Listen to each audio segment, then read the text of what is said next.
When someone accidentally threw away the school play costumes, Oh no! replacements were shipped with FedEx. And with picture proof of delivery, everyone could focus on the perfect opening night. FedEx, where now meets next. For residential delivery only. The Presidencies of the United States is a proud member of the Evergreen Podcast Network.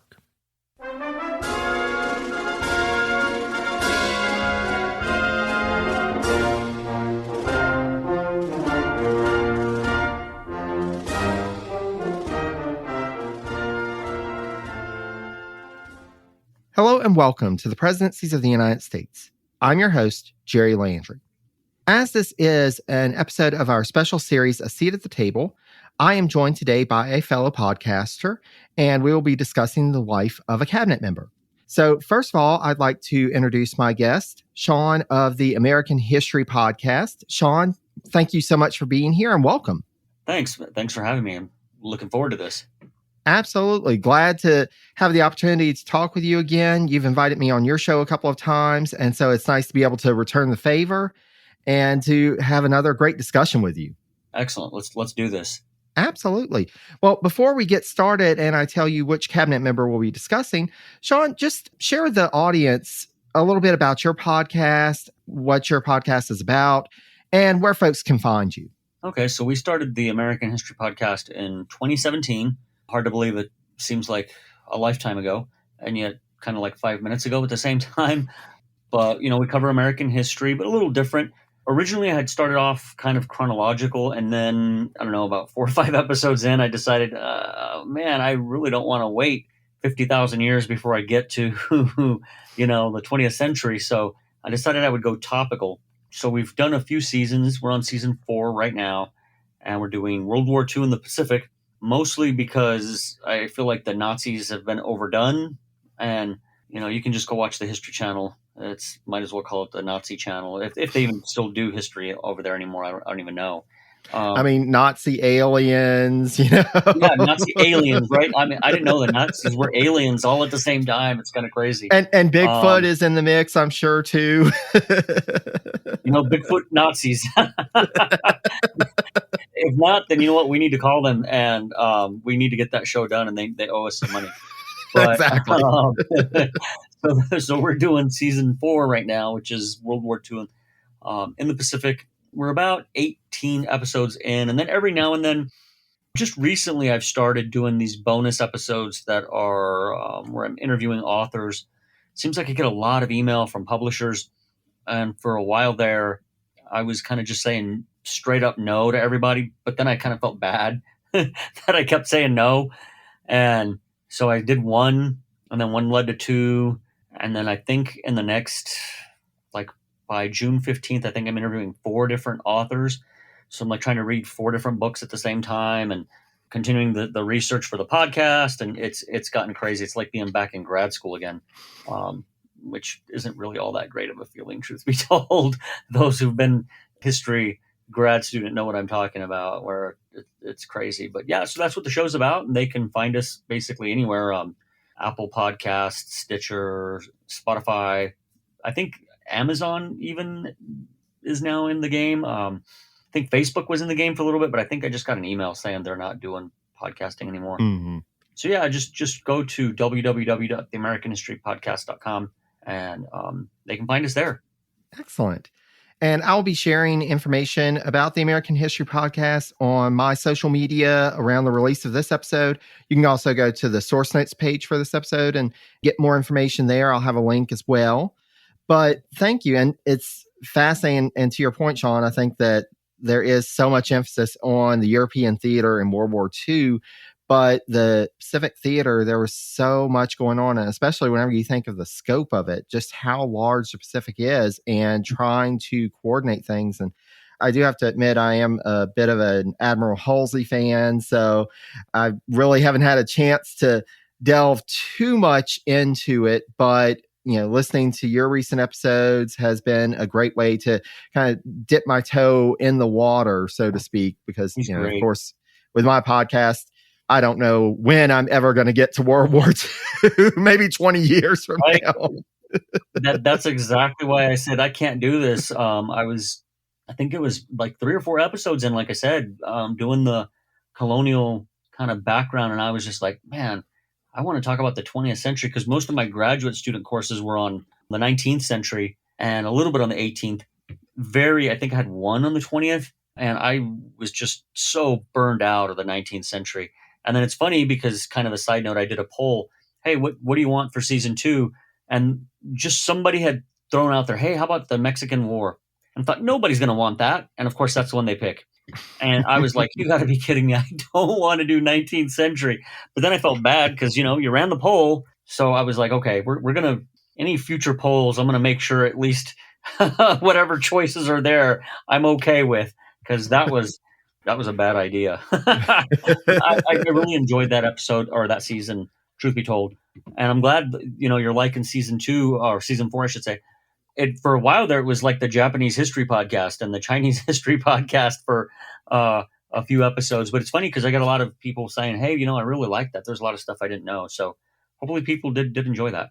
Absolutely. And that's the thing. I think that is, and from the Western context, we don't necessarily understand, or it isn't emphasized in our narratives about World War II, that there is an entire history, and it's a long history that led up to the Pacific Theater in the war. And so, kudos to you for exploring that and helping folks to understand that a bit better. Yeah, I hope everybody's enjoying it. I know I'm enjoying it until I just noticed the other day I was looking at the bookshelf how many World War II books I now have, and I was like, holy mackerel. Oh, man. I don't know. I was thinking this might be 40 or 50 episodes. We might be 60 or 70 before this bad boy is done. But, like you said, it's a lot. It's a lot of stuff. I mean, we could have done probably 3 episodes on Coral Sea, and I think only did 1 just because I didn't want to get bogged down into the minutiae, of at 7:05, this happened. At 7:07, this happened. So if you're, if there's any listeners out there that are worried it's going to get bogged down in that sort of thing, doing my best to not really do that, to try to avoid that, and hopefully they'll find it not too boring. So yeah, absolutely. And that speaks to, and I was on an event earlier today, we were talking about podcasting. It was all with some other indie podcasters, and talking about sometimes you do have to shift. Sometimes you have a plan, you think where you're going, and then you have to shift and change focus. And that's okay. I mean, that's part of the fun, just being able to have something that you're really going to enjoy as a podcaster. And likewise, putting it out there, there's going to be an audience for it. There are going to be folks who are interested in it. It's not going to be everybody's cup of tea. That's However, right. It's also important to have that out there and to feel like you're doing the good work. And well enough with my podcast that I'm not about brevity. No. That's funny because you and I listen every now and then to another podcast that's more about like diplomatic history. And boy, he's definitely not the soul of brevity either, which is funny because growing up, one of my best friends, his mom was Scottish. And just one day out of the blue, she just asked me, "Are you Irish?" And I said, "Yeah, I'm 1/4 Irish." Why? And she's like, "Because, dear God, son, you've got the gift of the gab."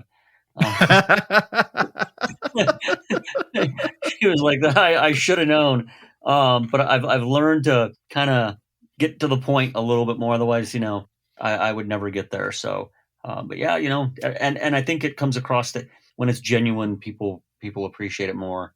Although every now and then, I mean, I'm sure both of us, I know I've gotten some of those folks that don't ever email, but boy, they'll run to iTunes because you made one little mistake, and you're like, wait, what the heck? What, what's going on? They'll let you know, but they don't let you know. So whatever. Exactly. If you're not making enemies, then you're not doing this thing right. You've got to have at least one star review. I think I've got like 10 of them or something. Because every now and then one of my students will be like, "Oh, I checked out your podcast and checked out your reviews, and somebody said this," and I'm like, "Dude, don't tell me that, because then I'm gonna no, I don't want to know. I don't want to know." Well, hopefully we will not get a 1-star review from this episode. At least 2. And at least 2 stars. So As usual with this series, I have not shared with Sean who we are going to be talking about. So he is learning just now that we are going to be talking about Samuel Dexter. Now, Sean, have you heard of Samuel Dexter before? No, which is what worried me coming on. I was like, oh my God, I am not a political historian. Kind of like you're learning about bull policy as we're going through season 4. I guess Samuel who? Well, honestly, I would have been surprised if you said, oh, yeah, I know him. Man, I wish it would have been somebody I actually heard of, or maybe I've heard of it and just don't remember.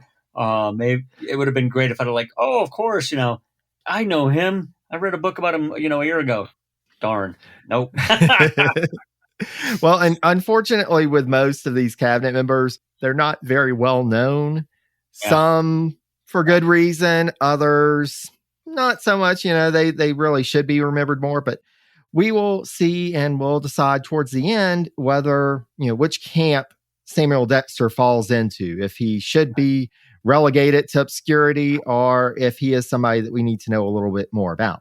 So with that said, let's go ahead and just get into his life. So Samuel Dexter was born in Boston on May 14th, 1761.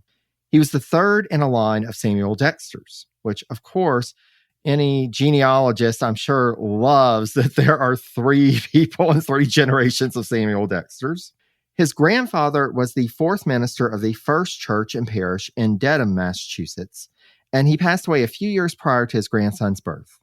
Now, his father did not follow the first Samuel Dexter into the ministry.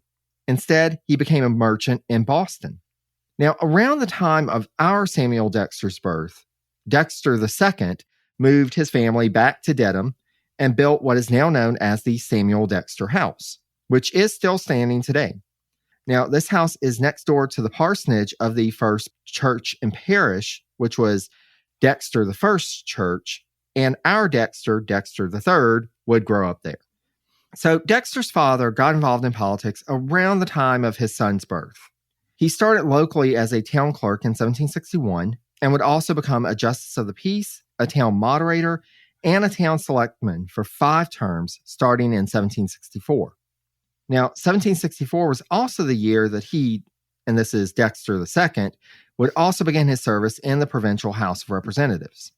In 1768, he became a counselor to the provincial governor, a post that he retained until he resigned to join the newly created Massachusetts Provincial Congress in 1774 in defiance of the British government. So here we have, leading up to the Revolution, his father was involved in some of the politics and some of the what would come to be known as the Patriot cause in the Revolution. Now, prior to the Revolution, Dexter II would play host to other notable leaders, including John Hancock and Thomas Hutchinson. Now, it's rather cliche at this point, but I just had to mention it. George Washington actually stayed at the Samuel Dexter House on April 4th, 1776, while Washington was on the way to New York. Wow. So that is one of the many places in New England where George Washington slept. Wow. That's so, cool. he's really involved with some prominent names in American history. Yeah. And can you imagine like growing up and this is how you're growing up with, George Washington staying at your house? That must have been pretty neat. Oh, yeah. I mean, can you imagine? It's just, you do have to wonder how much our Samuel Dexter understood at the time, what was going on and who these folks were. But to be able to say, yeah, George Washington slept at my house. Pretty awesome. Hi, my name is Joe Grogan. And I'm Eric Ulan for DCEKG. DCEKG is all about the how and why of Washington, D.C., what's going on behind the headlines. We spend a lot of time talking about healthcare and economic policy, but frequently delve into trade policy and sometimes national security or whatever's happening on Capitol Hill. Between Joe and I, we have nearly 5 decades of Washington experience. We put that to work with our guests to explain to you what's going on in Washington. I always found myself calling Eric when I didn't understand what was happening, and always found him to be really good at explaining to me some of the things that I wasn't seeing, and I hope our guests will get the same type of insights. And I always found myself talking to Joe when I couldn't believe what I was seeing happening to understand exactly how the heck we got to where we were. Tune into DC EKG anywhere podcasts or YouTubes are available. You won't regret it.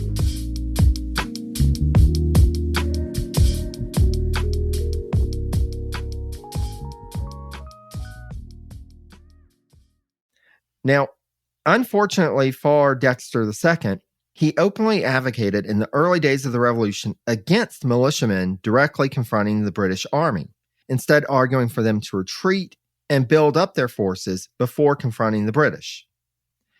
Because of this, he was branded as not being passionate enough about the Patriot cause, and due to the criticism, Dexter II resigned from all of his positions and moved his family to Woodstock, Connecticut. Now, the biggest irony of this is that this would be George Washington's winning strategy, was to not engage, to try and retreat, build up your forces, only fight when you had to. I mean, that's what Washington ended up proposing, and Samuel Dexter II is getting criticized for that. You're not worthy enough for the cause.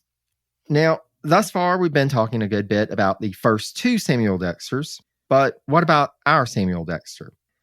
Well, unfortunately, there's not much to be said because I wasn't able to find much of anything on his early life. And we do have some of this in the early Republic because that childhood period, even though we now see it in the modern context as being a formative period of somebody's life, at that time it was just seen as, oh, well, that's what has to happen until they get to the good stuff. They get to actually being an adult. So not much was recorded on that.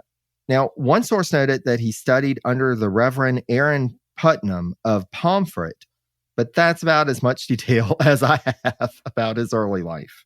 Wow. Yeah, I mean, that's it. He was born, he may have studied under this guy, and then we get to, like many prominent Massachusetts men that we've discussed in this special series, it should come as no surprise that our Samuel Dexter ended up at Harvard, which he graduated from in 1781. So we've got at least that in the mix. He was a Harvard graduate. But unlike folks that we talked about to date in the series, however, there's absolutely nothing to say about his service during the Revolutionary War because it appears that he did not serve in that conflict. Interesting. I was going to say, if you're a grad student out there, this might be a guy to look into. If there's not a whole lot done on him, there you go. If you're studying early Republic, maybe this is a guy to do at least a master's thesis, if not your actual dissertation. Absolutely. And that's what's so fascinating about some of these early cabinet members, that there isn't much out there about them. And there are a couple of potential reasons. Maybe there aren't as many primary resources available. Maybe, his papers were destroyed at some point. I didn't dig deep enough to really assess that situation, but that could be a possibility. It could be, and we've had figures like that in the past that, there's a wealth of material, but just nobody has gone into it. And especially, it's really been in the last 10 years or so, we've had a big push for digital archives, for documents that previously you had to go to this library on the other side of the country or even on another continent to get access to. And now, with the advent of the internet and digital archives, we're starting to get access to more materials just at the palm of our hands. And so it's going to be fascinating to see if maybe Samuel Dexter is one of those figures that folks can dig more into. Yeah, we'll have to wait to see to the end of this episode. We might change our tune and advise. Exactly. Stay away, guys. Nothing here to see. Who knows? Let's see. Let's see. So, he graduated from Harvard, and after that, he moved to Worcester, where he studied under Levi Lincoln Sr. Now, for our regular listeners who may recognize that name, Lincoln would go on to be Attorney General under Thomas Jefferson. But at this point, he was just a lawyer in Worcester. Dexter would pass the bar in 1784 and set up his own law practice in Lunenburg, Massachusetts, which is north of Worcester.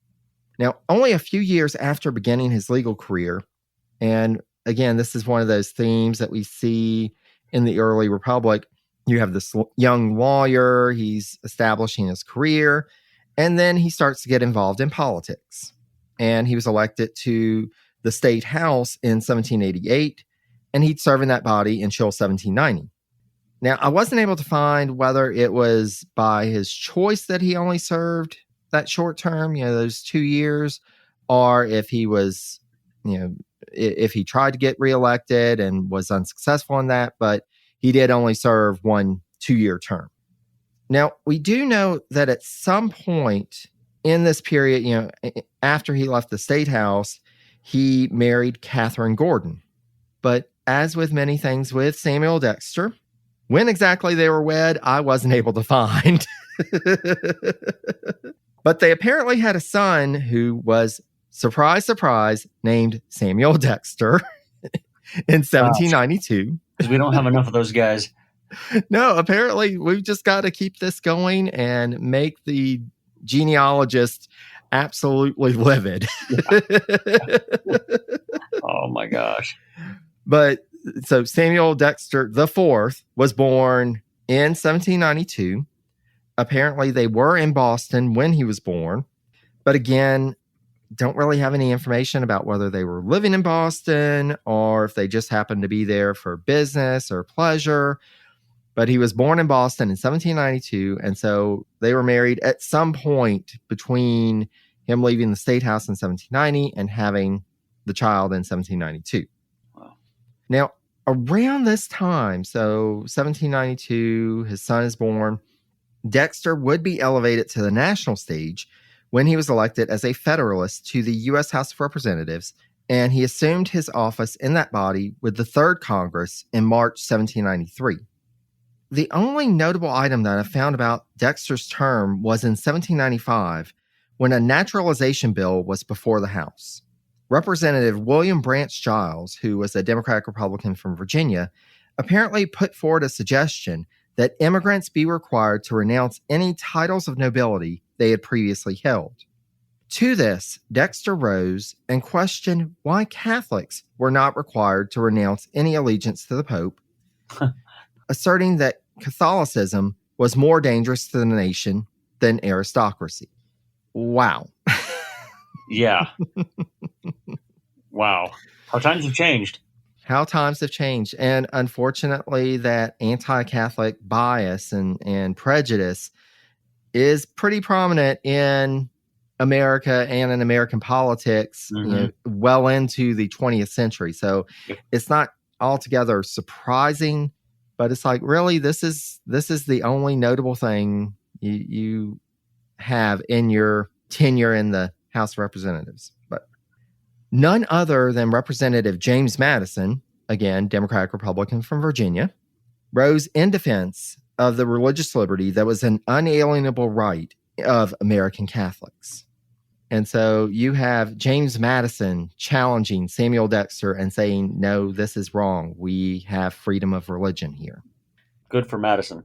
Yeah, good for Madison. And that's the thing. That's one of the things about Madison. And for folks who have been listening to the regular narrative, you know that, religious liberty was one of the key threads throughout Madison's career. That was something, that was a cause that he championed. And so it's not surprising that he was the one to rise and say, no, this is wrong. We're not doing this. It appears that in the next election, Dexter's seat was redistricted. And so he lost his bid for re-election because this new district, it wasn't set up for him to win. Now, astute listeners of the podcast may remember that in late 1795, Dexter was suggested by Alexander Hamilton to President Washington as a replacement as Attorney General. However, Washington looked at this suggestion and he was like, well, I'm really not going to gain much with Dexter. I mean, this was a one-term congressman. He served in the state house. He really doesn't bring much to the table. And so Washington ultimately opted for Charles Lee for that post. It would be a few years before Dexter returned to political life when he was chosen by the Massachusetts General Court to serve as a U.S. Senator. Dexter assumed this office in March of 1799. This put him in the Senate upon the death of George Washington that December, And Dexter was chosen by that body to write their official eulogy of the famed general and first president of the United States. His election to the Senate also put him in the right place at the right time in terms of the history of the Adams administration. By May of 1800, President Adams had had enough of the backstabbing that he experienced on a regular basis from the majority of his cabinet, in particular Secretary of State Timothy Pickering and Secretary of War James McHenry. We've had episodes about both of them and have gone into detail about that, so I won't go too much into that. But Adams requested McHenry's resignation first, just as a reminder, he requested McHenry's resignation first, which was supplied on May 13th. Then, when Pickering refused to resign upon Adams's request, he was dismissed from office. Adams at this point was looking for 2 new cabinet members who he could count on to back him up. He needed somebody he could actually trust and wasn't going to undermine his agenda. And lo and behold, there was this senator from his own home state who had recently expressed his opposition to Federalist efforts to deny Adams a second term and had instead declared that, quote, those who have an opportunity of personal observation may esteem the character of Mr. Adams. As he is viewed by the great majority of Federalists, he is the most popular man in the U.S. and deemed best qualified to perform the duties of the president. So, here you've got Dexter at this pivotal time. Adams is really needing some folks who can help to back him up in the cabinet. And you've got the senator from his own home state praising him, even though, there are many in Massachusetts, many Federalist leaders in Massachusetts who are not happy with him. Yeah. So this puts him in a good position. Despite his praise for Adams, Dexter was not Adams's first choice for Secretary of War to replace McHenry. That honor went to John Marshall of Virginia, who both Adams and his predecessor, George Washington, had turned to on multiple occasions to serve in various positions in the federal government. And of course, we'll go into that in more detail in Marshall's episode. But for our purposes, we just need to know that despite Marshall's pleas to withdraw his nomination, like Marshall, when he learned that Adams was naming him as Secretary of War, he's like, no, I really can't do it. I really just go ahead and take my name out. Well, Adams instead just kept his name in, and he sent it to the Senate, and Marshall was confirmed as Secretary of War by the Senate on May 9th. So John Adams just said, you know what? I know you're just joking. You really want to be Secretary of War. It's going to be fine. It's going to be fine.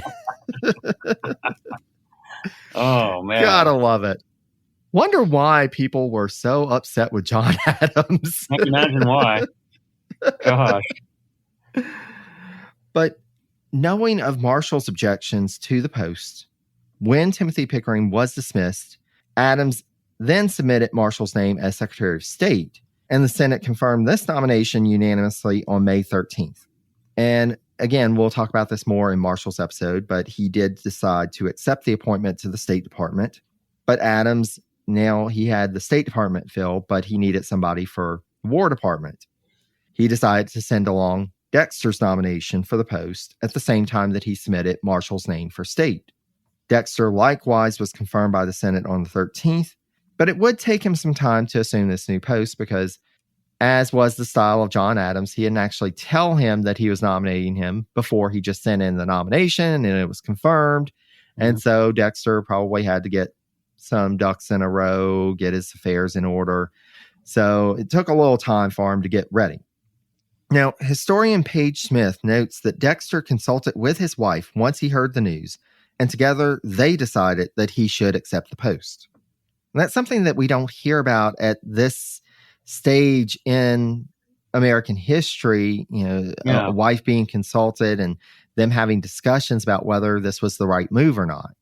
I can't think of any. I mean, Abigail Adams was pretty active with John's career, but other than that, I can't think of any that played any kind of major role at all. None that I can't think of any off the top of my head. So wow, that's an interesting aspect to all of this.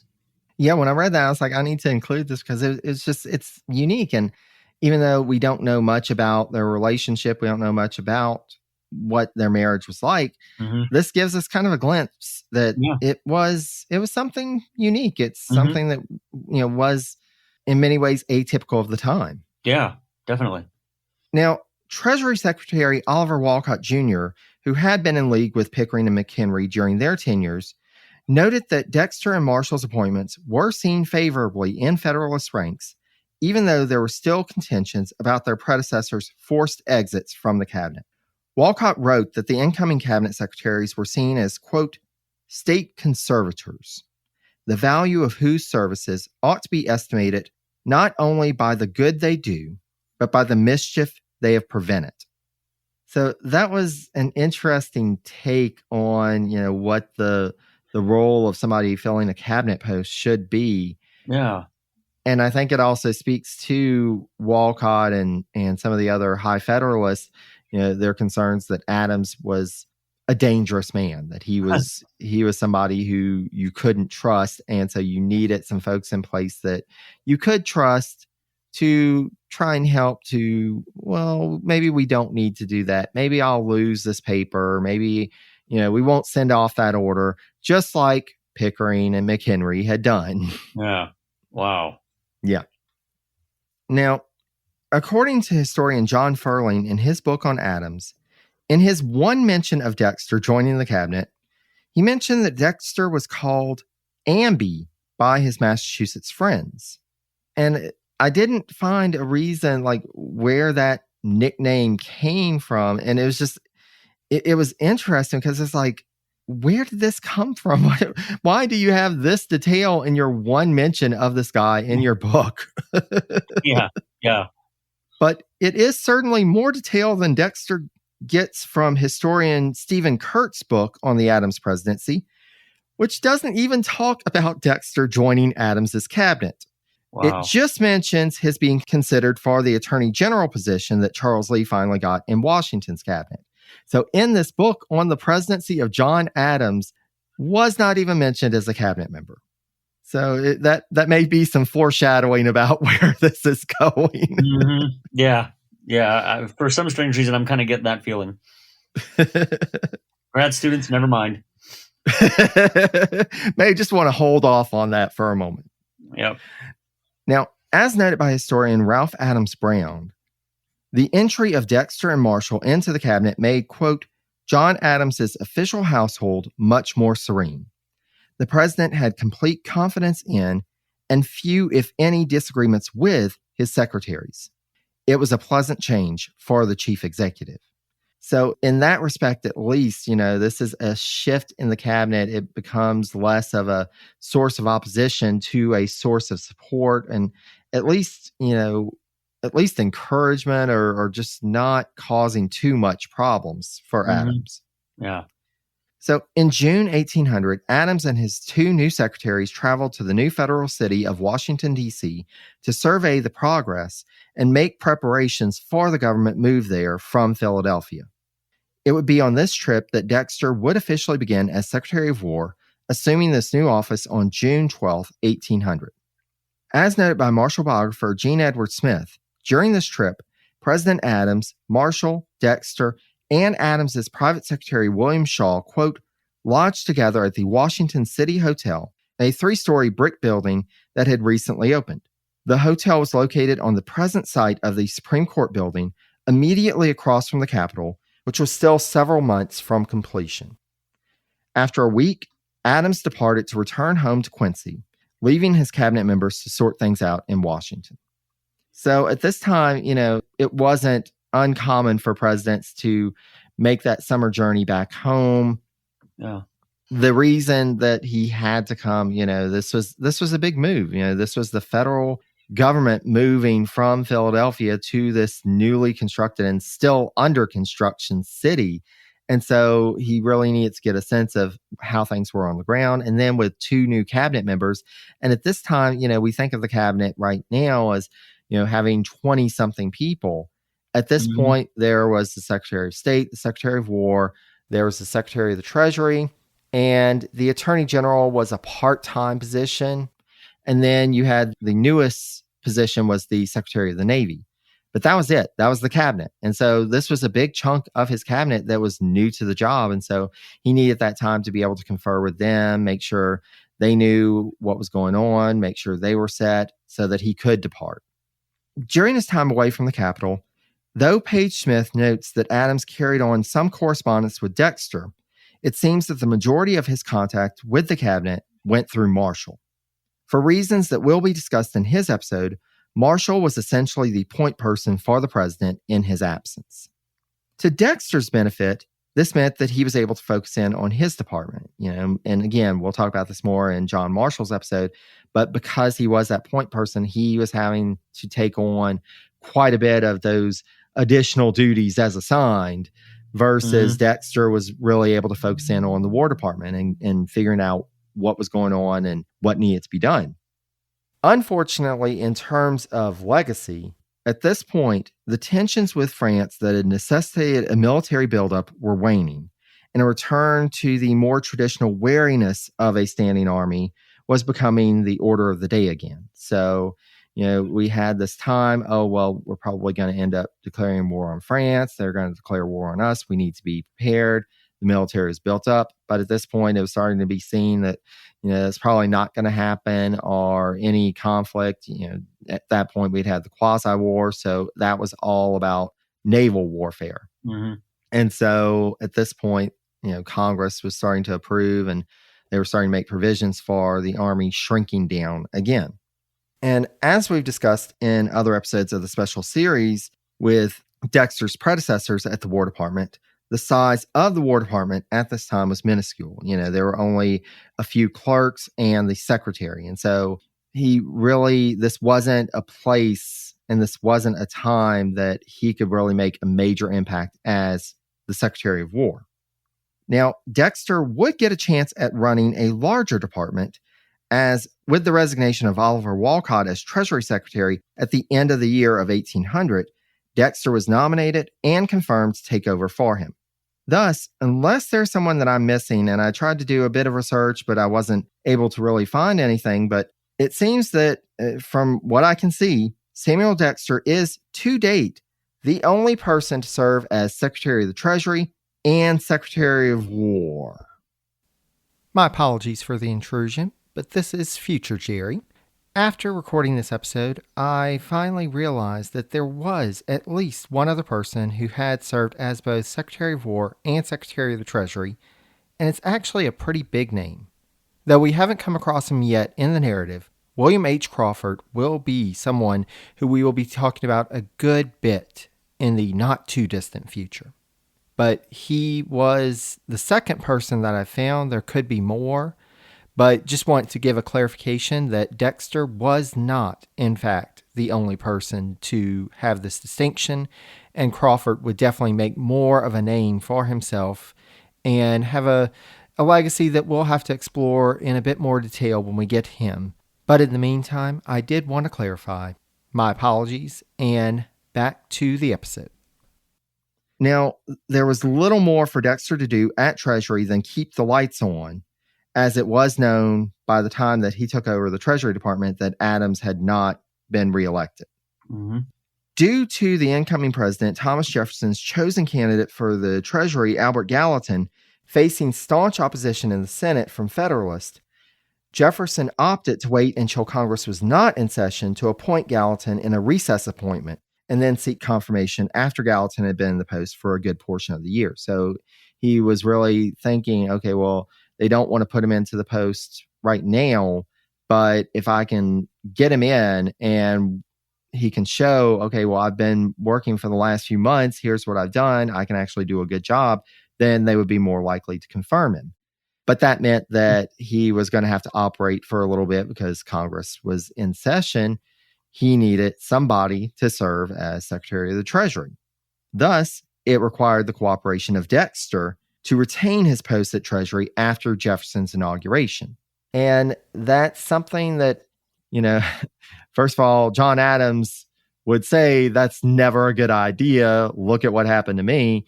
But it was also, it was seen, it wasn't a permanent, it was going to just be temporary until he could get Gallatin in place. So with that, Dexter did agree to serve. And though he handed over the War Department to Henry Dearborn, he did remain as Secretary of the Treasury until May 13th, when Gallatin took the reins. Now, in a final note on his tenure in the cabinet, Dexter was honored with election to the American Academy of Arts and Sciences in 1800. So at least he was able to achieve that. There you go. I mean, that's one thing, you know. Poor guy. Poor guy. It was not the right time for him to be in the cabinet. And so we'll have to talk about that when we get to the end. But from the sources that I've been able to find, upon his departure from the administration, he resumed practicing law first in Roxbury before moving to Boston in 1805. He would at times appear in a legal capacity before the higher courts in the state of Massachusetts, as well as the U.S. Supreme Court. Beyond his professional career, Dexter became an ardent advocate for temperance and presided over the first formal organization to support the cause in the state of Massachusetts. He also opposed the embargo that was put in place by the Jefferson administration and then the later Non-Intercourse Act, apparently going so far as to challenge them in court. As time went on, though, and particularly with the declaration of war against Britain in 1812, Dexter found himself switching his political allegiances. As he was a supporter of the War of 1812, Dexter left the Federalists and became a Democratic Republican. Now, Dexter ran unsuccessfully as a Democratic Republican for governor in 3 subsequent years. And so this was 1814 through 1816. At this point, the governorship of Massachusetts was a 1-year term, and so he ran 3 times at that point. In the first election, he only lost by around 10,000 votes.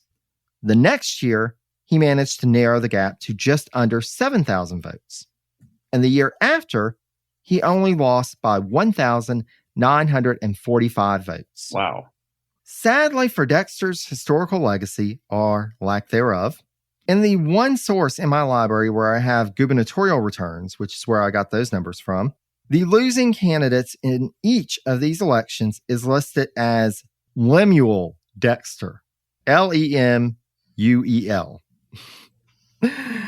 I did confirm through an online resource made available by Tufts University, though, that our Dexter was, in fact, the candidate in question in all 3 elections.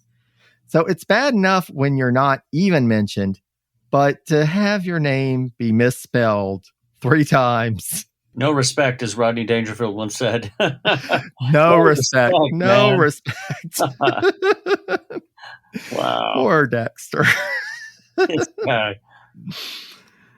So Dexter, though he has been rather forgotten by history, was not forgotten by contemporaries, and President James Madison apparently offered him a post as U.S. Minister to Spain in 1815. Wow. Dexter did decline this appointment, though, and unfortunately for him, the next year, and his last run for the governorship, would be the last election that he would live to see, as he passed away on May 4th, 1816, at the age of 54, likely at his son's home in Athens, New York. Now, Sean, it's not going to come as any surprise to you that there is some conflict in the sources here. Oh, wow. No, really? No, really. One source said he died on May 3rd, and another said that he died in Boston. But I'm choosing to go with the most consistent ones I've seen and say that he died on May 4th in Athens. He was buried in Mount Auburn Cemetery in Cambridge, Massachusetts. Now, his wife, Catherine, would go on to live to the age of 80 before she passed away on November 2nd, 1841. And it appears that she is buried with her husband in Cambridge, though, as with so many facts about Dexter's life, we're going on sparse information here. So, Surprise. We're going to assume that she was buried with her husband. In terms of his legacy, he did receive 1 vote from the town of Westbrook in the 1817 Massachusetts gubernatorial election, despite that he was, in fact, dead. But he had 1 staunch supporter. I don't care. I'm voting for Samuel Dexter.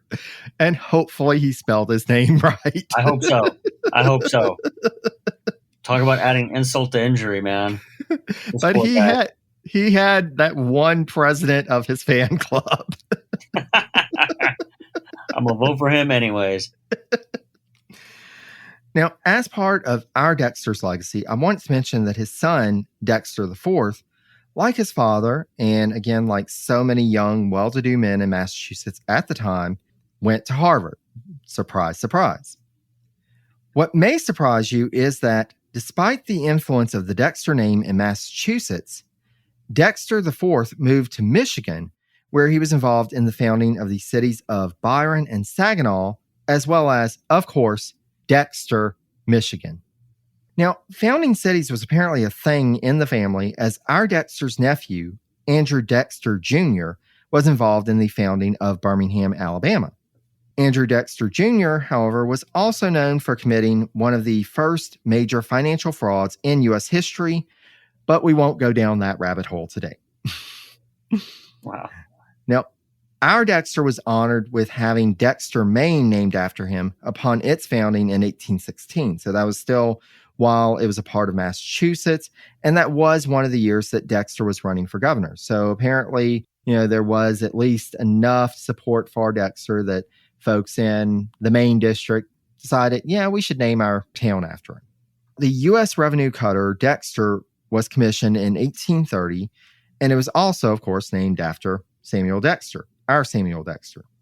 This ship would be in service until it was sold in February of 1841, which was also the year that his wife Catherine passed away, later on in the year. Yeah. Dexter was also depicted on a 50-cent paper bill that was issued as a series of low-denomination currency called fractional currency during the Civil War. So, Wow. at least he got some recognition, as Secretary of the Treasury, but it was a 50-cent paper bill. And that, my friend, is the life and career of Samuel Dexter. Interesting. So, first impressions before we dive into our categories. Wow.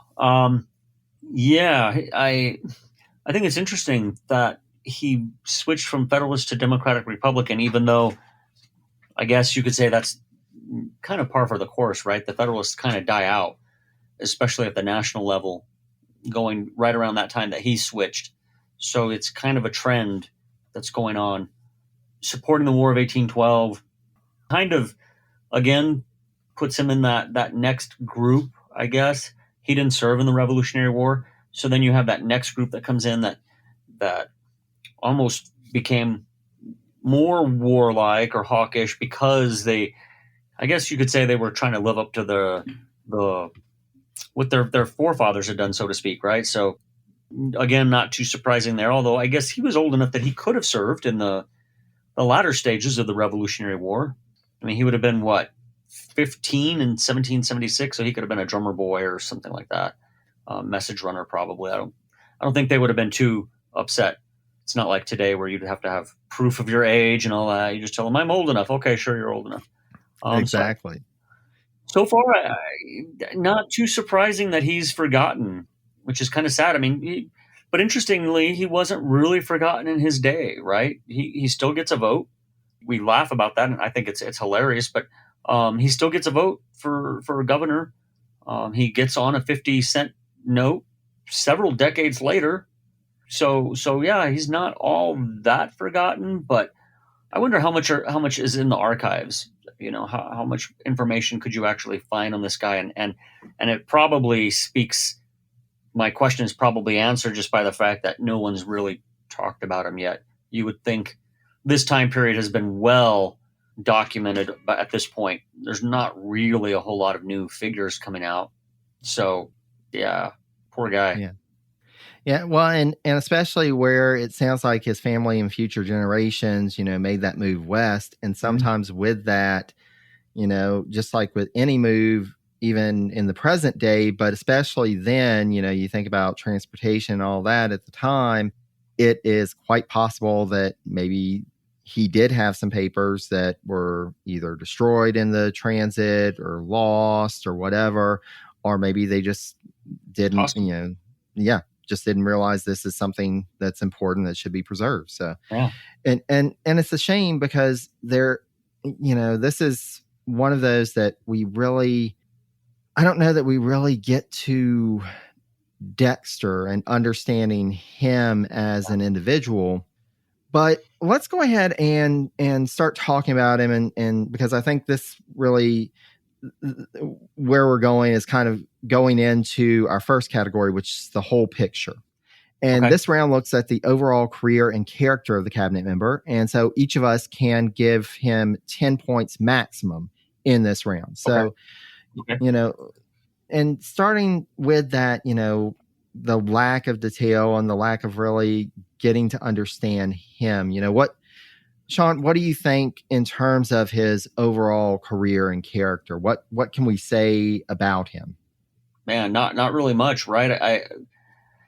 I mean, he was obviously somewhat important. I don't think you get to be Secretary of the Treasury or Secretary of War if you're not at least somewhat important. That's. I mean, if we look at modern day times, Secretary of Defense, somebody like Dick Cheney under H.W. Bush, who later became Vice President, obviously, Robert Gates, who was head of the CIA and then Secretary of Defense. So, I mean, that's kind of an important position. So. He must have at least had some respect. Now, I realize Adams was kind of on his last legs there, 1800, but I don't know that Adams knew that.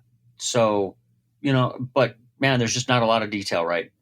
Yeah. So what are we going to say? Maybe a 5 or 6? I mean, there's just not a lot of meat on that bone. Yeah. And to your point, and it's a little, we don't know what we don't know. Yeah. Obviously. Yeah, exactly. And that's, kind of where we're at with him. Obviously there was something, he did get elected to a term in the state house. He got elected to a term in the U.S. House of Representatives. He ended up in the Senate. He ended up in not one, but 2 cabinet positions. Wow. He ended up being unsuccessful candidate for governor 3 times, but he was starting to inch forward. And if he had lived longer, it's quite possible that, maybe he would have been in 1817 instead of just getting 1 vote. He could have won the election. Yeah, I actually think he might have won that one. I do. I think he might have won that one. Maybe if not 17, definitely by 18, I think he wins that. So, wow. And to have been, and also thinking about that offer to appoint him as U.S. Minister to Spain, that was still a pretty important and prominent role. So, obviously there's something there, and he, we can't say that he was completely unsuccessful. He had some successes, and he achieved things that many people of that time, many people of the modern era haven't. So there's obviously something there. Yeah, definitely not a full 10. It's got to be somewhere. I would say 5 at the most. But it's hard to tell. Yeah. I mean, I want to say 5, but then again, there's something there we just don't know. Like you said, what we don't know. 5 or 6, maybe max. I kind of feel bad. Let's say 5.5. Poor guy. 5.5 pity vote. There you go. Give him that extra half point. And I'll go ahead. I'm just going to go a little lower than 5 just because, and it's a shame that we just don't have more details. I feel like I need to just give him a little below 5. So I'm going to give him a 4.5. Okay. But cool. that at least gets him up to 10. So that's a good start. All my former students, if they're listening, they're like, what the heck? Worswick was always the hardest grader around. He softened up in his old age. Probably. Probably.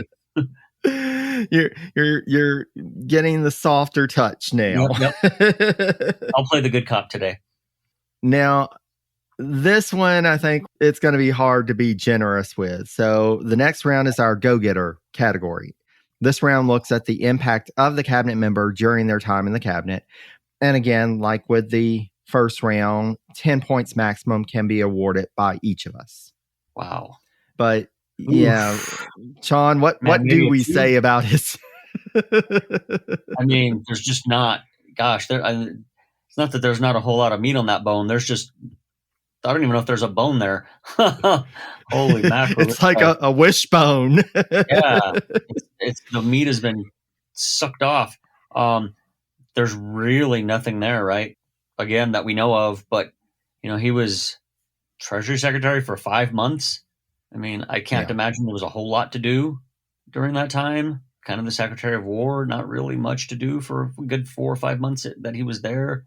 So yeah, I'm gonna give him, man, a 2. And that's the thing. And again, this is an unfortunate place for Dexter to be in. He became Secretary of War when we were on a trajectory of shrinking the army.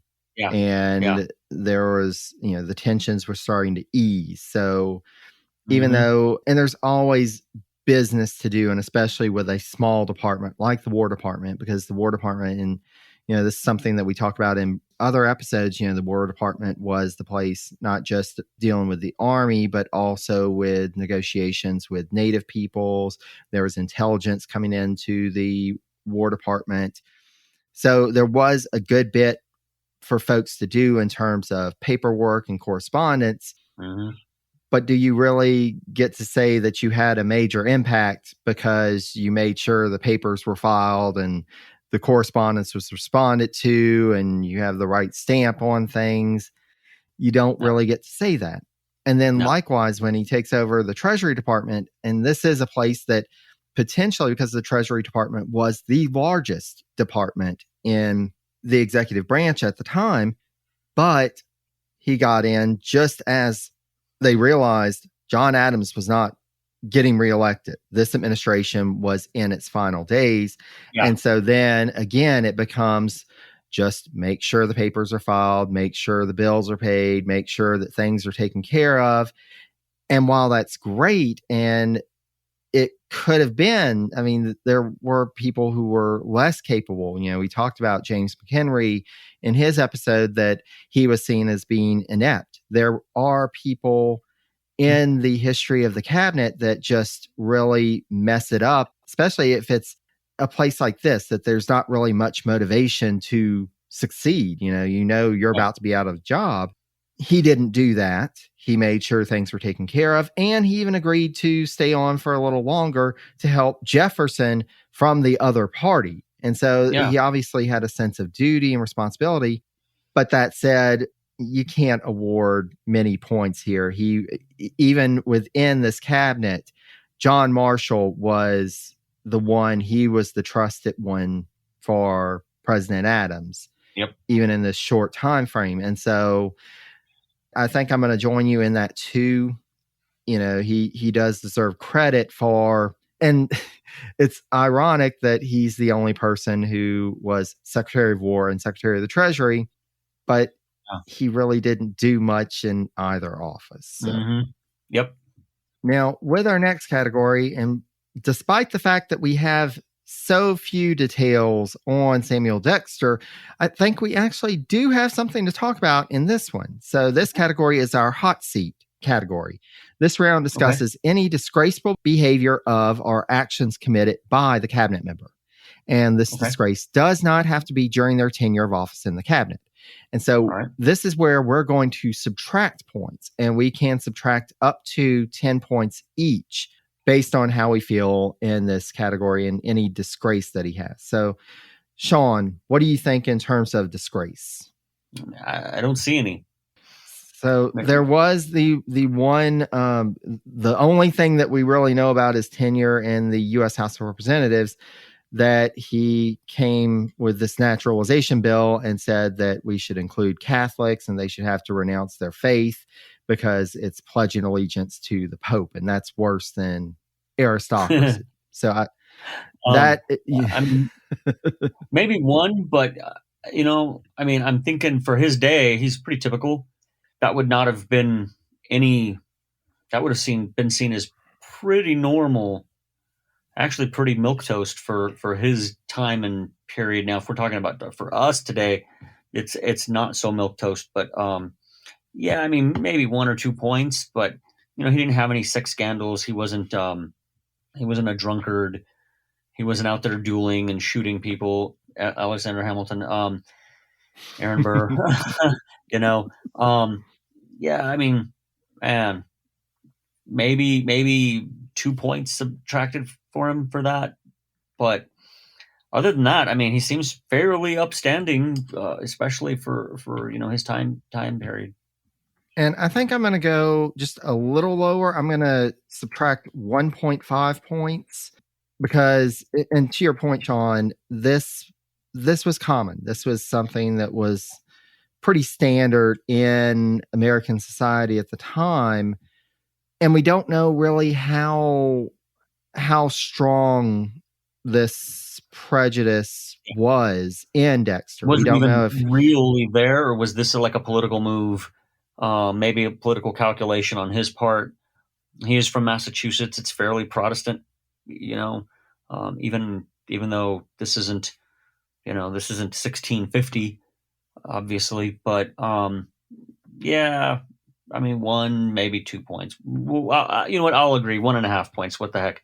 Yeah, I could see that.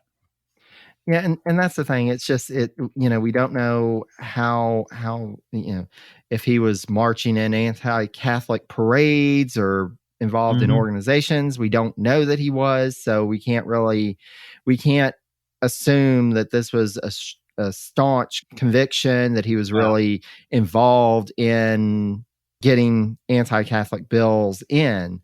We just have this one mention, but I think we do need to take some points off just because, and here you have James Madison coming up and saying, this is wrong. We don't need to do this, and challenging. So, I think 1.5 points from each of us. So that means he's losing 3 points in this round, which brings him to a score now of 11. Okay. Now, here's where he has an opportunity to earn a few more points, because first of all, we award points in terms of tenure of office. So this is the entire time that a cabinet member served in a full-time capacity, and that counts for the points in the round. We round the number to award the points. Now, one thing to note here, because this is one of those unique situations. And whenever I put together the criteria for this series, I knew that we were going to have some instances like this. So he was Secretary of War first, then he became Secretary of the Treasury while he was Secretary of War. And so he held both positions at the same time. And then he ended up handing off the War Department and then had a little longer as Secretary of the Treasury. So in the case that a cabinet member served in 2 or more full-time positions in the cabinet that did overlap, if these would have been 2 completely separate times, 2 completely separate tenures, we would have totaled both of those tenures. But where they overlap, the overlap time will be unduplicated. So he'll only get credit for the actual time of service. So this is just trying to say, he was in the cabinet for X amount of time, and just taking that into account and not giving him double credit.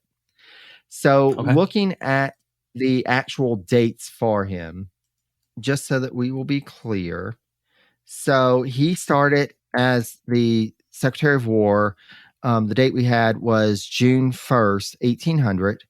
And he left that office on March 4th, 1801.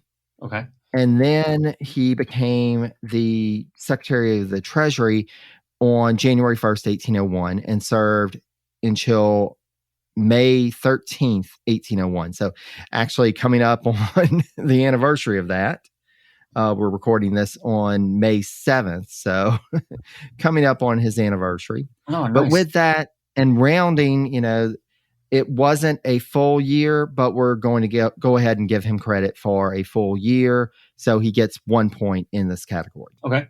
And so we have a couple of other bonus points that our cabinet members can earn. They can get 1 bonus point if they served in more than 1 full-time cabinet post. And so he actually does get this one. He did serve in more than 1 full-time cabinet position.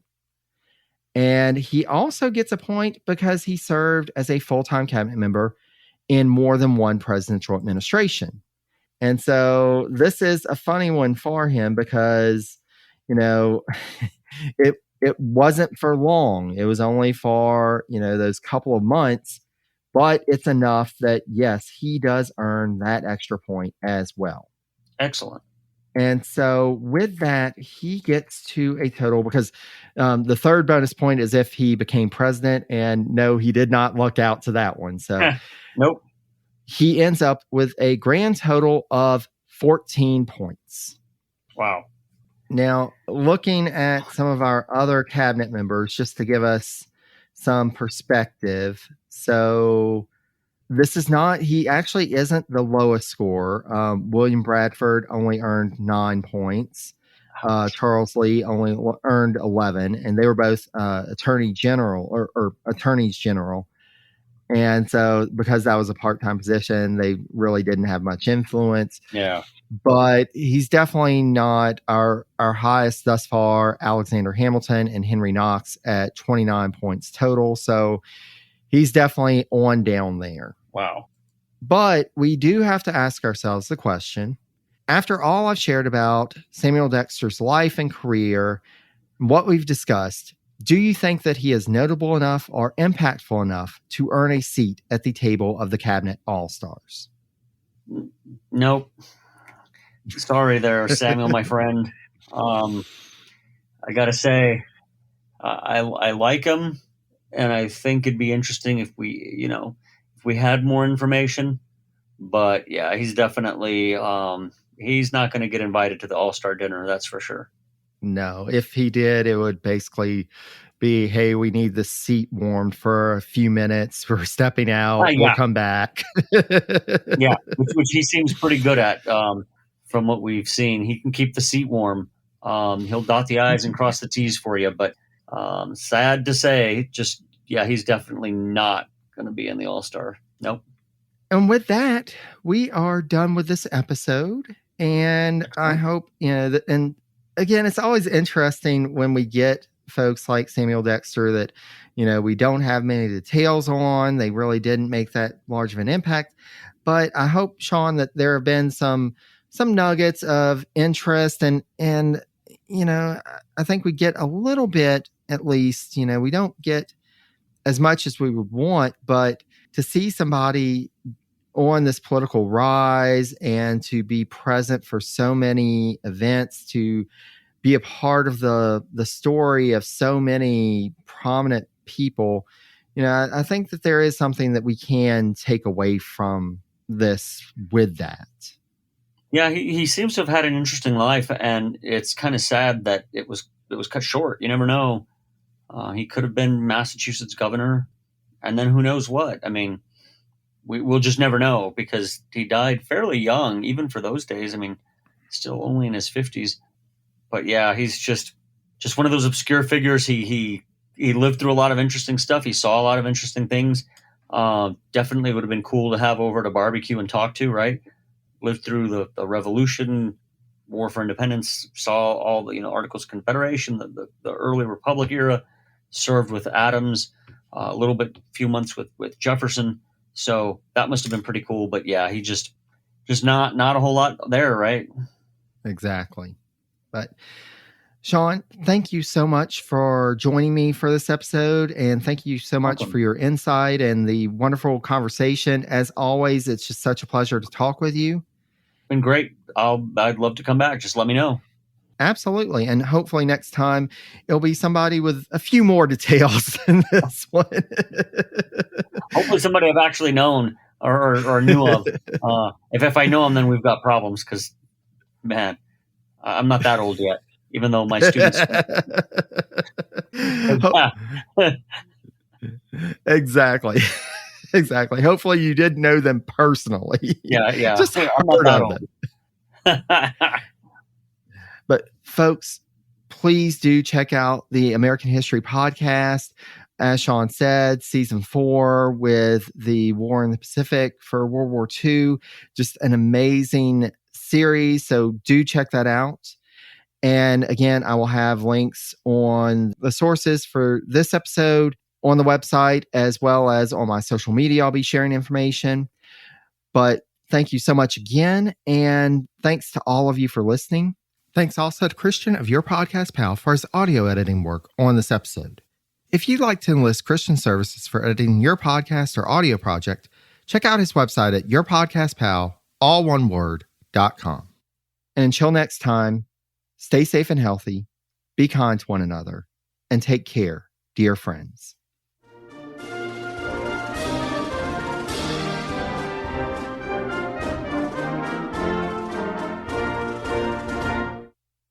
Hello, this is Gary Chahot welcoming you to check out the French History Podcast. Our main show covers the history of France from the first humans until present. If you liked Mike Duncan's The History of Rome and wanted a similar program covering the land of beauty, culture, and love, we are exactly that. We also host world-renowned scholars who have delivered guest episodes on their specialties, including 18th century pirates, revolutionary booksellers in 20th century Paris, the special friendship between the Marquis de Lafayette and Thomas Jefferson, and numerous others. Learn what you love and listen to the French History Podcast today.